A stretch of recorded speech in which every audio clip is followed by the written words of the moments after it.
तो मुझे काफ़ी इंडियंस मिले थे। अब लाओ का जाके पता लगेगा कि वहाँ पे इंडियंस है काफ़ी कि नहीं, पर एक छोटा सा कंट्री है, ऑन अराइवल वीज़ा है इंडियंस के लिए, तो मैंने कहा चलो चल ही पड़ते हैं। वहाँ से मैं म्यांमार के लिए निकलूँगा, कुछ दिन बिताऊँगा लाओ में और फिर निकलूँगा म्यांमार। ऐसा ना हो वो पूछें भाई आपका वीज़ा कहाँ है कई बार ऐसा भी होता है। भाई पहुँच गए लुआंग प्रांग, और यहाँ पे ना बंदा है ना बंदे की जात, कोई भी नहीं है यहाँ पे, मतलब ना प्लेन खड़ा है, ऐसे ही आइसोलेटेड सा ये एयरपोर्ट है। और बहुत इजी है यहाँ की इमिग्रेशन, कुछ नहीं पूछा भाई, ना रिटर्न टिकट पूछी, ना हॉस्टल बुकिंग पूछी, कुछ नहीं पूछा, स्टिकर वीज़ा मिल रहा है, इजी है, कुछ भी नहीं। और हाँ एक फ़ोटो ली थी, तो फ़ोटो लेके आना ज़रूरी है यहाँ पे। ये देखता हूँ कुछ ना कुछ जुगाड़ करना पड़ेगा। अब यहाँ से कैसे जाना है, ना कोई बस है, और ये जो लुआंग प्रांग का ये एयरपोर्ट है ना, ये इतना वीरान है, सुनना है, कोई फ़्लाइट नहीं है, सिर्फ एक फ़्लाइट आई हमारी और कोई था ही नहीं यहाँ पे।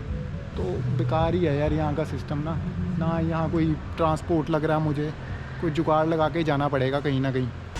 तो यार 387 रुपये मांग रहे हैं, 1 लाख ले ही लेता हूँ अभी, कुछ प्रॉब्लम 5 किलोमीटर पैदल तो जा नहीं सकता, ना यहाँ कोई ट्रांसपोर्ट है। Okay I am coming.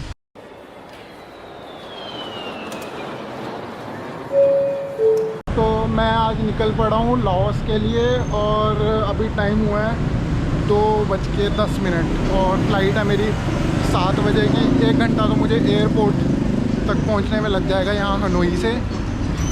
बस लूँगा भी 86 नंबर की, 1 घंटा लगेगा ऑलमोस्ट। और फिर मैं जा रहा हूँ लाओ एयरलाइन से लुआंग प्रांग जगह है, पुरानी कैपिटल होती थी लाओस की। बेसिकली मैं ऑन अराइवल वीज़ा ही लूँगा वहाँ पे, इंडियंस के लिए वहाँ पे ऑन अराइवल वीज़ा है। अभी जाके पता लगेगा क्या कुछ रिक्वायरमेंट, क्या कोई डॉक्यूमेंट चाहिए। मैं तो निकल पड़ा हूँ ऐसे ही। यहाँ तो मुझे काफ़ी इंडियंस मिले थे। अब लाओ का जाके पता लगेगा कि वहाँ पे इंडियंस है काफ़ी कि नहीं, पर एक छोटा सा कंट्री है, ऑन अराइवल वीज़ा है इंडियंस के लिए, तो मैंने कहा चलो चल ही पड़ते हैं। वहाँ से मैं म्यांमार के लिए निकलूँगा, कुछ दिन बिताऊँगा लाओ में और फिर निकलूँगा म्यांमार। बस स्टेशन 1 किलोमीटर दूर है, मेरी बैंड बज गई है, सुबह सुबह पसीना निकल गया। आने वाला बस अब 300 मीटर रह गया। 86 नंबर की बस और 40,000 पाउंड देने पड़ेंगे।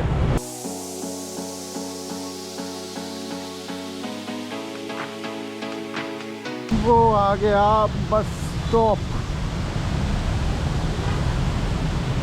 अभी यहाँ से मुझे पकड़नी है 86 नंबर की बस। ये जो बस स्टॉप है ये है डीम डंग सी। बस स्टॉप पे बैठ तो गया हूँ, बट अब पता वहीं जाके लगेगा कि लाओ जाने के लिए कोई प्रॉब्लम ना आए मुझे। है तो ऑन अराइवल वीज़ा है, बट इंडियन पासपोर्ट को हमेशा वो परेशान ही करते हैं। निकल पड़ा हूँ। एक तो ना यहाँ पे राइट हैंड साइड ड्राइविंग है, तो थोड़ा सा प्रॉब्लम होती है। मैं कई बार लेफ़्ट साइड वाली जगह पे बैठ जाता हूँ, और खिड़की दरवाज़ा जो होता है वो दूसरी साइड पे होता है। मैं वहाँ पे बैठ गया था पहले। तो नेक्स्ट बस है, ये तो बहुत लेट है। अभी इन्होंने लिखा है 3:14 पे, और अभी 2:30 बजे, तो 45 मिनट बाद नेक्स्ट बस आएगी। और जब मैं यहाँ पे पहुँचा एक बस ऑलरेडी निकल चुकी थी, जो कि 2:30 बजे की थी। मैं 5-6 मिनट लेट हो गया और वो बस यहाँ से निकल गई। अब यहाँ वेट करना पड़ेगा 40 मिनट।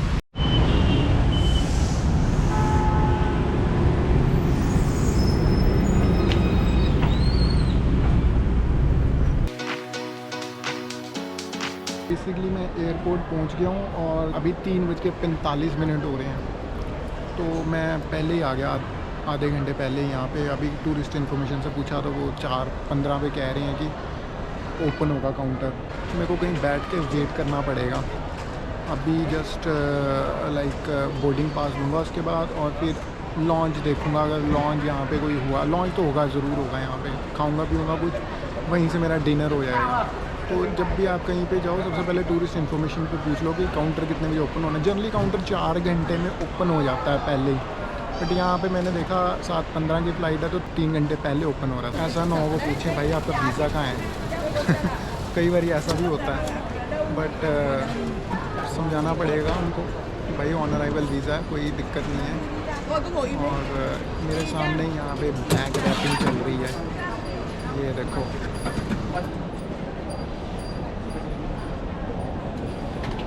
तो ये भाई साहब 16,000 डोंग में बैग को रैप कर रहे हैं और 16,000 डोंग अप्रॉक्सीमेटली बन जाते हैं 55 रुपये। तो बैग रैपिंग का मतलब ये होता है कि मतलब अगर इसको रैप कर दो ना बैग को, तो इससे ये होगा कि वियर टीयर, जब ये बैग इतनी बुरी तरह फेंकते हैं ना, जब आपका जो बैग चेक इन बैग चला जाता है, तो एयरलाइन जो फ्लाइट के मतलब नीचे एक कंपार्टमेंट होता है जहाँ पे सारे वहाँ तक पहुँचाते हैं, तो वो बड़ी बुरी तरह से उसको घसीटते उसको बचाने के लिए ये रैपिंग करते हैं बेसिकली। तो कई लोगों के बैग बहुत महंगे होते हैं, तो उनको थोड़ा अपने बैग की फ़िक्र होती है। बट मैंने तो कभी ये करवाया नहीं, क्योंकि मेरे पास ये बैग होता है। ये बैग छोटा सा है, कैरी करने के लिए भी इजी है, 50-60 लीटर का बैग है, इसमें मेरे कपड़े सारे आ जाते हैं। तो ट्रैवलिंग के लिए यही बेस्ट है। यहाँ पे मैंने देखा इतनी सिक्योरिटी नहीं है, मतलब आप ये समझो कि जब आप इंडिया से कहीं जाते हो ना, तो CISF का बंदा सबसे पहले बाहर ही गेट पे खड़ा होता है, वो आपकी टिकट देखता है, आपकी आइडेंटिटी देखता है, फिर आपको अंदर जाने मिलता है। ऐसा यहाँ पे बाहर कुछ भी नहीं है। और मैंने कई जगह ऐसा नोटिस किया, सब ये इंडिया में ही होता है, मतलब कि वो एक CISF का बंदा सबसे पहले टिकट देखता है और फिर आपको एंट्री देता है। तो यहाँ पे इतनी सिक्योरिटी का कंसर्न नहीं होगा। मेरी जो चेक इन होगी वो E10 और E12 पिलर से होगी, और ये C और D है। E10 और E12 अभी दिख रहा है मुझे, अभी काउंटर पे कोई भी नहीं आया। तो ये एक्चुअली हनोई का एयरपोर्ट है ना, टर्मिनल 2 जो कि इंटरनेशनल एयरपोर्ट है, ये थोड़ा सा ना मेन सिटी सेंटर से दूर है, मतलब 22-23 किलोमीटर है। और पब्लिक ट्रांसपोर्ट से आया मैं, पब्लिक ट्रांसपोर्ट में भी 45,000 डोंग ले लिए, जो कि 150 रुपया बनता है। तो आप खुद सोचो कि मतलब ये थोड़ा शहर से बाहर है, तो 25-30 मिनट लगते हैं अप्रॉक्सीमेटली आपको पहुंचने के लिए। 30 मिनट से भी ज़्यादा लगे, 45 मिनट लगे। 2-2.5-3 घंटे पहले आए ना, और ट्रैफिक का भी कोई पता नहीं होता। तो फिर ऐसे ट्रैफिक में फंसना, चेक इन भी लेट होगा, इमिग्रेशन पास आउट करना, तो मतलब 3 घंटे पहले आना ठीक रहता है, बजाय आप लास्ट मिनट पहुँचो, तो वो थोड़ा सा काम ख़राब ही होगा। मैंने यार फ़्लाइट इसलिए ली, एक तो बस में अगर मैं ट्रैवल करता ना वियतनाम से लॉस में, तो 24 घंटे लग जाने थे, और मेरे में इतनी क्षमता नहीं हो बैठने की। आगे मेरी ट्रेन ली थी 36 घंटे वाली, उसमें मेरी बैग बैठ गई थी। तो मैं ये सोच रहा हूँ कि कहीं ना कहीं अभी फ़्लाइट में 1-1.25 घंटे में पहुँच जाना, 1 घंटे 15 मिनट की फ़्लाइट का डिस्टेंस है, फटाफट जल्दी पहुँच जाएंगे वहाँ पे। और बाकी देखूँगा आगे कि वो जो एयरपोर्ट है वो सिटी सेंटर के आसपास ही है, या वहाँ से सिटी सेंटर में कैसे जाना है वो हमें देखना पड़ेगा। स्क्रीन पे भाई चेक इन नहीं आ रहा, बट काउंटर वहाँ पे लगा हुआ है, वो देखो ये है।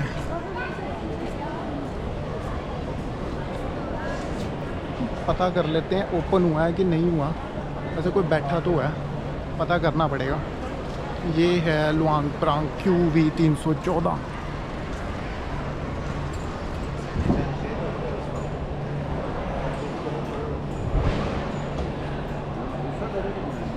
ओपन तो हो गया, बट वहाँ पे लिखा नहीं हुआ था give me the window seat. Actually मैंने चेक इन कर लिया, और ये कह रहे थे आप $40 अपने पास रखो, क्योंकि वहाँ पे वो पूछेंगे। मैंने कहा मेरे पास $1000 हैं, तो वो कह रहे कोई बात नहीं, आपको बोर्डिंग पास में दे देते हैं। अभी मैं क्या करूँगा, यहाँ से बोर्डिंग पास ले लूँगा, और ये मेरा जो बैग है ये चला जाएगा सीधे फ़्लाइट में, और मुझे मिलेगा लुआंग प्रांग में। भाई बोर्डिंग पास मिल गया है, सीट मिली है 5A, विंडो सीट दे दी। कोई ज़रूरत नहीं है आपको, मतलब ये समझो कि लेने की, मतलब एक्स्ट्रा पैसे देके यहीं पे मिल जाती है विंडो सीट। रिक्वेस्ट करो तो दे दो। और यहाँ पे काफ़ी लाइन भीड़ लगी हुई है। ये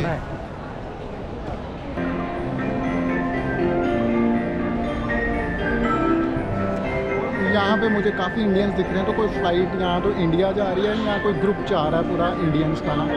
यहाँ तो इमिग्रेशन पे लाइन ही बड़ी है बहुत लंबी। लो भाई इमिग्रेशन क्लियर कर ली, बैग वगैरह भी अब मेरे को वहीं पे मिलेगा लुआंग प्रांग में ही। और अभी मैं ढूंढूंगा कोई लॉन्च, क्योंकि अभी 5:20 हुए हैं, तो अभी टाइम है 2-2.5 घंटे का। लॉन्च जाऊंगा, कुछ खा पी लूँगा, और फिर गेट नंबर 25 पे जाना है। ये तो 30 और 36 दिखा रहा है यहाँ पे। और यहाँ पे ना टैक्स रिफंड भी हो जाता है। ये देखो यहाँ पे ना कुछ ऐसा है कि मान लो अगर आपने आईफोन ले लिया और उस पर कुछ वैट लगा है, तो वो जब आप वापस जाओगे अपनी कंट्री में तब आप उसको वापस दे सकते हो, मतलब टैक्स रिफंड हो जाता है। मैं यार लॉन्ज ढूंढ रहा हूँ, कोई लॉन्ज मिले यहाँ पे मुझे, बट मैं अपने गेट से उलट ही जा रहा हूँ। और यहाँ पे एक बिजनेस लॉन्ज है, बट यार ये कतर एयरवेज़ का लग रहा है। कतर एयरवेज़ का क्या पता ये एयरलाइन का हो। जो मुझे चाहिए वो प्रायोरिटी पास और ड्रैगन पास वाला लॉन्च होता है। ये है business launch.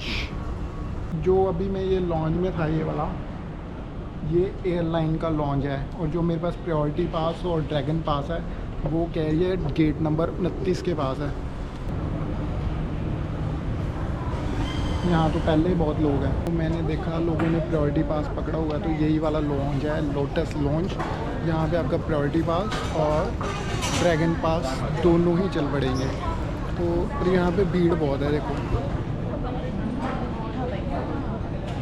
Sorry sir, you can make a line first okay please. Okay. Yes. ये जो लॉन्च है ना प्रायोरिटी पास और ड्रैगन पास वाला, मैं कह रहा हूँ ये ऐसे बेकार से लॉन्च है। मतलब यहाँ पे मिसमैनेजमेंट बहुत है और इतने ज़्यादा लोग हैं ना यहाँ पे। ये देखो भरा पड़ा है यहाँ पे। सीट ही नहीं थी, मतलब काफ़ी देर में खड़ा रहा, फिर जाके मुझे सीट मिली है। और 6:25 का मेरा बोर्डिंग टाइम है। अभी वैसे भी टाइम 5:45 हो गया, तो मैं यहाँ पे रुकूंगा ही कितना, 30, 35, 40 मिनट रुकूंगा, ज़्यादा टाइम ही नहीं है रुकने का। यहाँ से निकलना पड़ेगा, तो कुछ खा पी लेता हूँ और फिर निकल जाता हूँ। बट ये जो प्रायोरिटी पास और ड्रैगन पास वाले लॉन्च है ना, ये हमेशा मैंने देखा फुल ही रहते हैं। इतने लोगों के पास कार्ड है ना, वीज़ा या मास्टर कार्ड, उनके साथ ये इशू हो जाते हैं प्रायोरिटी पास और ड्रैगन पास।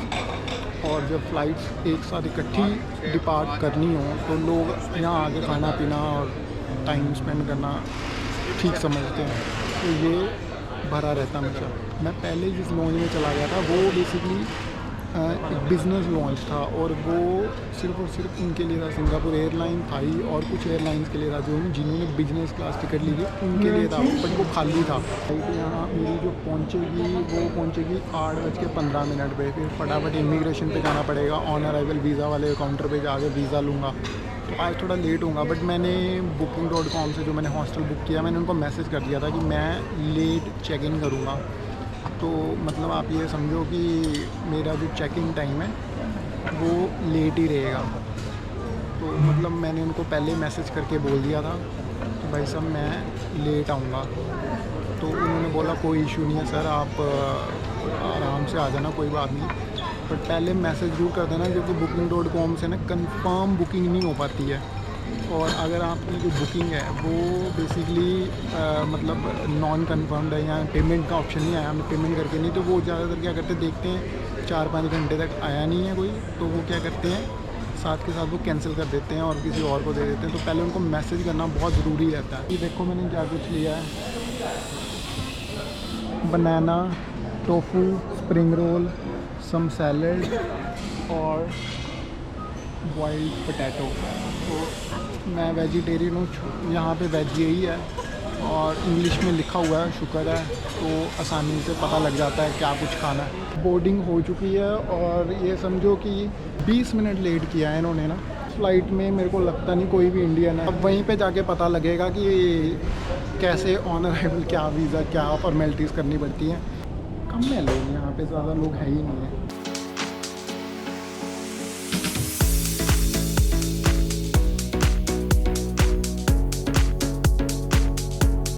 इस एयरलाइन में एक भी इंडियन नहीं है, सारे वेस्टर्न भरे पड़े हैं। मतलब मैं अकेला ही हूँ यहाँ पे ना, और कोई भी नहीं है।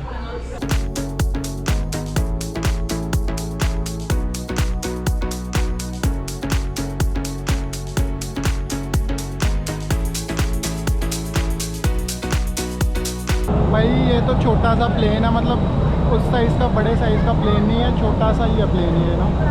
और पैसेंजर्स भी कम ही है इसमें, अनसेफ सा लग रहा है, बट चलो ठीक है, जाना पड़ेगा। 1 घंटे की फ़्लाइट है, क्या ही फ़र्क पड़ता है।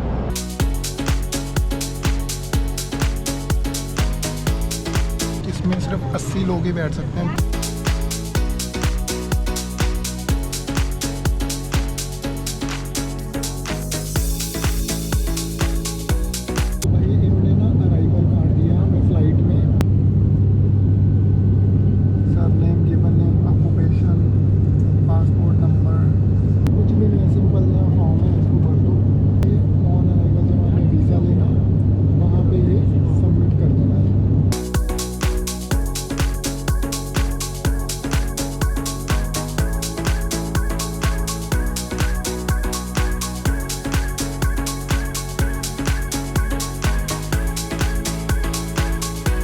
भाई पहुंच गए लुआंग प्रांग, और यहाँ पे ना बंदा है ना बंदे की जात, कोई भी नहीं है यहाँ पे, मतलब ना प्लेन खड़ा है, ऐसे ही आइसोलेटेड सा ये एयरपोर्ट है। ऑन अराइवल वीज़ा लेते हैं सबसे पहले, फिर बाद में देखते हैं कि हॉस्टल तक कैसे पहुँचना है। ऐसे ही मतलब ये सुनसान सा, कोई भी नहीं है यहाँ पे। फ़्लाइट भी सिर्फ 2 ही है, एक हमारी है ये, और कोई भी नहीं है यहाँ पे। इमिग्रेशन के लिए लगे हैं सारे, ये देखो। तो ऑन अराइवल वीज़ा हमें इस काउंटर में मिलेगा। अगर आपके पास वीज़ा है तो आप इमिग्रेशन डायरेक्ट कर सकते हो। तो सबसे पहले हमने ऑन अराइवल वीज़ा पे जाना है। मैं अकेला ही इंडियन हूँ यहाँ पे, जिस फ्लाइट में आया हूँ यहाँ इसमें 80 लोग थे टोटल, और भाई एक भी इंडियन नहीं है यहाँ पे। मैं ओनली अकेला इंडियन हूँ। मेरा हॉस्टल जो दिखाई दे रहा है 4.5 किलोमीटर दिखाई दे रहा, और मैंने अभी ये टैक्सी वाले भाई साहब, ये देख रहे हो, ये टैक्सी वाले भाई साहब, ये पता है कितने रुपए मांग रहे हैं 5 किलोमीटर के सेंटर तक जाने के? भाई साहब मांग रहे हैं मेरे से 1500 रुपये। भाई दिमाग ख़राब है, मैं 1500 रुपये दूंगा इनको। और बहुत इजी है यहाँ की इमिग्रेशन, कुछ नहीं पूछा भाई, ना रिटर्न टिकट पूछी, ना हॉस्टल बुकिंग पूछी, कुछ नहीं पूछा। स्टिकर वीज़ा मिल रहा है, इजी है, कुछ भी नहीं। और हाँ, एक फ़ोटो ली थी, तो फ़ोटो लेके आना ज़रूरी है यहाँ पे। बाकी इजी है यहाँ की इमिग्रेशन, और कोई यहाँ पे इशू नहीं है, मतलब कोई प्रॉब्लम ही नहीं है। लुआंग प्रांग जब भी आओगे ऑन अराइवल वीज़ा लेना, ई वीज़ा लेने का कोई फ़ायदा नहीं है। ईजी वीज़ा मिल जाता, ना मुझे पूछते हैं ना कुछ। ये भाई साहब मेरे से पता कितने मार रहे हैं? 2 लाख लाउटियन किप मांग रहे हैं। पहले 3 लाख लाउटियन किप मांग रहे हैं, अब 2 लाख, अब 1.5 लाख पे आ गए। 1.5 लाख पता कितने होंगे लाउटियन किप? Lucky for you. हाँ, लकी फॉर यू कह रहे हैं मेरे को भाई साहब। ये 581 रुपये मांग रहे हैं 5 किलोमीटर का। भाई साहब हद्दी है ये, लूट कैसे मचाते हैं ना ये फॉरनर्स को। ऐसे समझते हैं जैसे बहुत सारे पैसे लेके आए हैं। ये देखता हूँ कुछ ना कुछ जुगाड़ करना पड़ेगा। अब यहाँ से कैसे जाना है, ना कोई बस है, और ये जो लुआंग प्रांग का ये एयरपोर्ट है ना, ये इतना वीरान है, सुनना है, कोई फ़्लाइट नहीं है, सिर्फ एक फ़्लाइट आई हमारी, और कोई था ही नहीं यहाँ पे। तो बेकार ही है यार यहाँ का सिस्टम ना यहाँ कोई ट्रांसपोर्ट लग रहा है मुझे। कोई जुगाड़ लगा के जाना पड़ेगा कहीं ना कहीं। और यहाँ पे पिक पॉकेटिंग भी बहुत ज़्यादा भाई साहब। अपना जो बैग वगैरह है वो ध्यान रखना। अभी क्या हुआ कि मैं जस्ट पैसे विड्रॉ कर रहा था एटीएम से, और हुआ ये कि मेरा जो बैग है, ये जो बड़ा वाला बैग है, ये मैं भूल गया। फिर मेरे को किसी ने बोला भाई दिस इज़ योर बैग, तो मेरे को याद आ गया। तो कई बार ये हो जाता माइंड आपका, मतलब आप समझो कि कहीं और होता है और आप अपना सामान इधर उधर भूल जाओ, बट ऐसा नहीं करना है। और दूसरी बात, एक बड़ी हैरानी की, $40 की फ़ीस थी, बट इन्होंने $41 मांगे, ठीक है। और हुआ क्या कि मेरे पास $1 खुला नहीं था, तो मैंने $20 दे दिए। तो इनको मेरे को $19 वापस देने चाहिए थे, बट इन्होंने क्या किया, $19 की बजाय डॉलर तो वापस दिए नहीं, बट लाउटिन किप दे दिए। और वो भी एक्सचेंज रेट अभी मेरे को पता नहीं किस एक्सचेंज रेट पे इन्होंने मेरे को वापस दिए हैं, वो $1 के अगेंस्ट। तो भाई ख़तरनाक ही है सीन यहाँ का। मतलब कि यहाँ तो खुले डॉलर लेके आओ। मैंने $40 की फ़ीस सोची थी, 40 तो मेरे पास थे खुले, बट $1 कहाँ से लाऊंगा मैं? 41 मांग रहे थे, 41। Hello, how much you charge?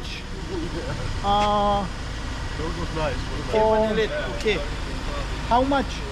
100,000. 28 bank Chomkong. This is the address. How much brother you gave them? 100,000. 100,000 each? Yes. It's a city backpackers. I will tell you. Okay, yes, I know. You know Okay. how much? 100,000. Same. 80. Please. यार 387 रुपये मांग रहे हैं, 1 लाख। ले ही लेता हूँ, अभी कुछ प्रॉब्लम, 5 किलोमीटर पैदल तो जा नहीं सकता, ना यहाँ कोई ट्रांसपोर्ट है। Okay, I am coming.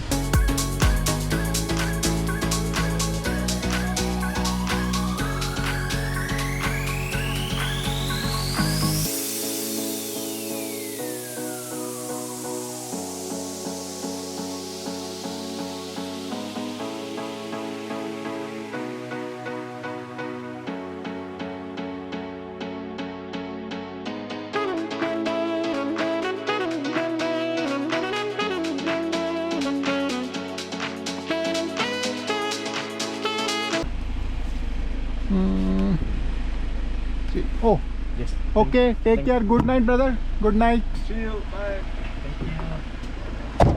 गया हूँ सिटी बैकपैकर हॉस्टल। अभी उतारा भाई साहब ने, और मुझे नहीं लगता यहाँ पे भी किसी को इंग्लिश आती है। सामने दिख रहा है हॉस्टल। जाता हूँ और चेक इन करता हूँ। और मेरा जो हॉस्टल है ना ये काफ़ी मतलब पोश एरिया में, आसपास मार्केट काफ़ी है, तो मैंने सही जगह ही लिया है, ठीक ही किया है यहाँ पे लेके ना।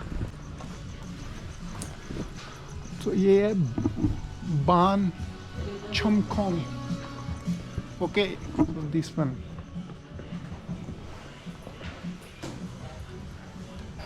Hello, I have a booking on the name of You book for Sanjeevan. one person for 5 nights, right? Yeah, Yes. from 23 to 28 and Yes. my name is Sanjeevan. Yes, even. Yeah. Okay. And I already messaged you that I Yes, will yes. come in Yeah, late. yeah. I know. Oh. Yeah. Okay, so Yes. breakfast is basically included in my room. Yes. Okay, and the timing is basically on what time you told? Start 7:30 to 10. 7:30 to 10. Yes. Okay. Okay. Can you pay now? I will pay. I have to just go to the Yes. ATM Okay, so- and then I will withdraw my cash and then I will give to you. Okay. Yes. And tomorrow morning you pay me is when you come here eat also. Okay. You pay me is Okay. Okay. So now I give you the room. Hostel तो ठीक ही लग रहा है जैसे सभी hostels में करना होता है। शूज़ उतार दिए मैंने और ये मेरा 4 बेड वाला हॉस्टल है। And it's bed number 7. Okay. Okay, this one. Yes, this one. And so the door we don't have the key, oh but we have the safe. You can put money, your phone, passport inside. Okay. Oh so it's a locker. Yes, but we have the locker. हाँ, We have the locker, but I have lock. I have my lock also. Okay. So there is no like a big lock. I have to put my luggage here and no problem. No problem. Is there any camera outside? Yes, here? camera outside. So it's yes. for And can you security. put in here? In here Oh. safe, no worry. Oh, okay. But the money and your phone, passport, you put. I in will here, put it's here. okay. Okay. Okay. Okay, brother. Thank you. भाई पहुंच गया हूँ मैं अपने hostel में और 4 bed वाला मुझे ये रूम दे दिया है इन्होंने। ये और लोकर ये छोटा सा दिया है, पर मेरे पास ताला है, वो मैंने हनोई हॉस्टल से जो जहाँ पे रुका था वहाँ पे मैं वो वहाँ से मैंने ले लिया था, उसको वापस ही नहीं किया। तो अगर कुछ रखना है तो मैं यहाँ पे रख दूँगा तो सेफ रहेगा, बट मैं यहाँ रखूँगा ही नहीं कुछ, अपनी बात ही रखूँगा मैं।